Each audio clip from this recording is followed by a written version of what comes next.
Let's take a look at one of Boston's most violent eras. Beantown, we know, is notable for many things, including its Irish pride and history of pro sports.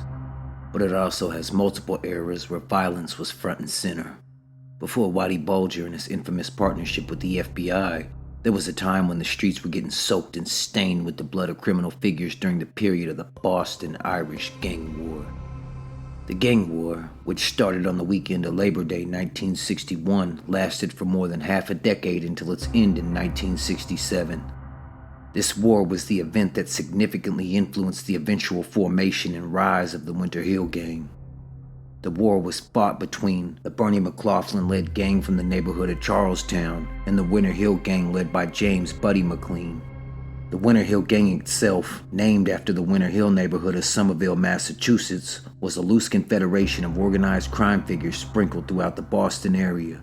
The gang was predominantly composed of Irish Americans. The Winter Hill Gang was originally founded by James Buddy McLean. He led his crew until his death in 1965. The Boston Irish Gang War involved several individuals aside from the main players at the time, including John McIntyre, a Winter Hill associate who was involved in gun running and drug smuggling. McIntyre was arrested for drunk driving and later offered to provide information about the gang. His involvement led to a raid on an at-sea drug transfer, which resulted in the seizure of large quantities of marijuana. McIntyre was later murdered, and his body was not found and identified for 16 years.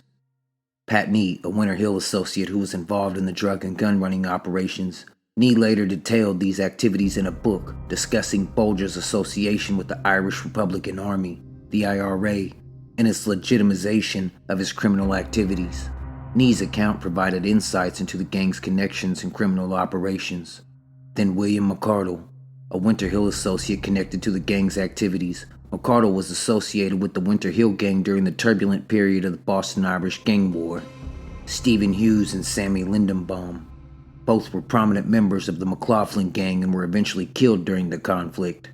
The Hughes brothers were known as efficient killers from Charlestown, and their deaths were part of the violent confrontations between the rival gangs.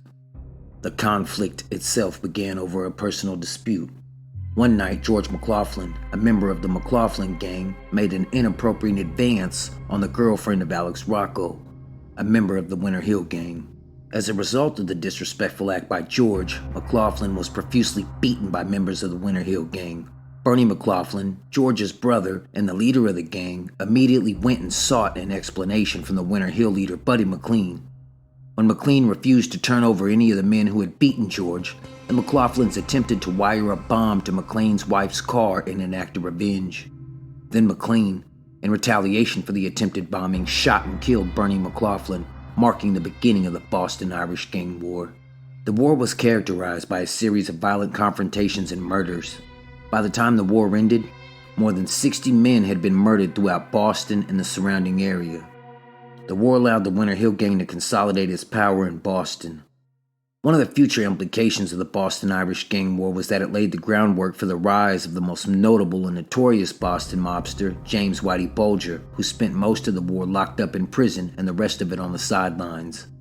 The war ended with the death of the last two associates of the McLaughlin Gang, that being two brothers, Connie and Stephen Hughes.